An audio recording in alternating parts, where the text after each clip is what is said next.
गर्मियों की तपती दोपहर थी। सूरज आसमान में आग बरसा रहा था।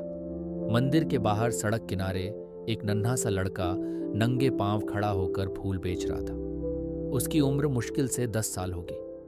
बदन पर मैले कपड़े, चेहरा धूप में लाल हुआ जा रहा था और पैर तपती सड़क पर जैसे जल रहे थे। उसकी हालत देखकर कोई भी समझ सकता था कि उसकी जिंदगी कितनी कठिन है।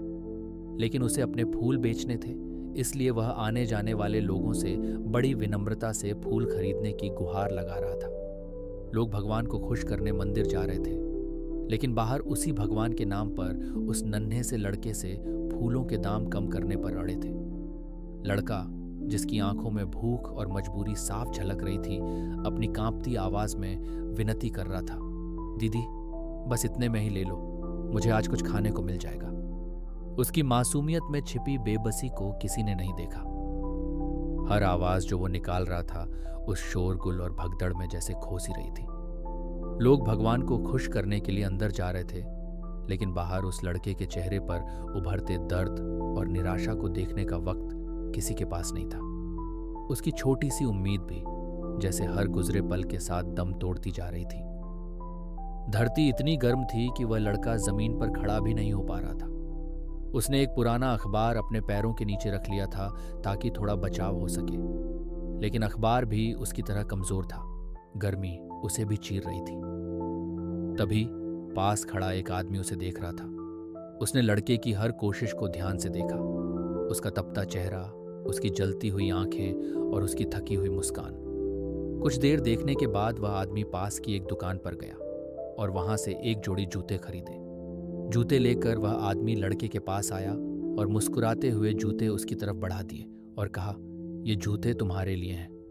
लड़के ने पहले उन जूतों को देखा, फिर आदमी को। उसकी आंखों में आश्चर्य और खुशी का अनोखा मिश्रण था।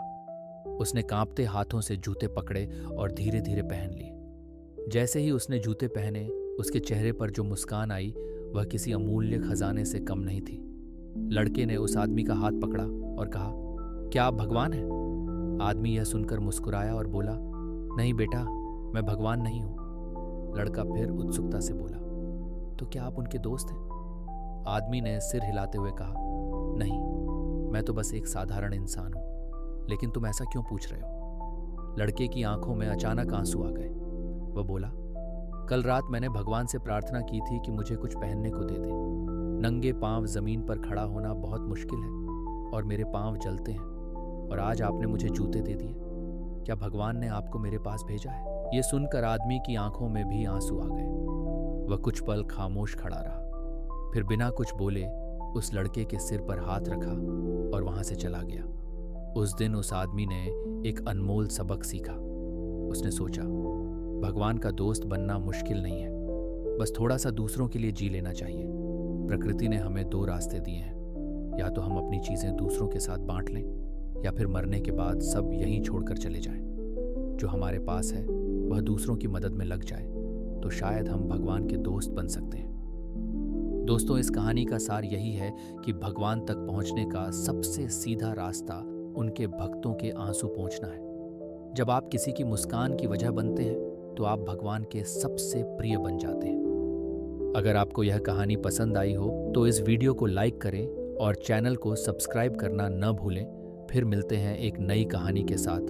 तब तक अपना ख्याल रखें। धन्यवाद।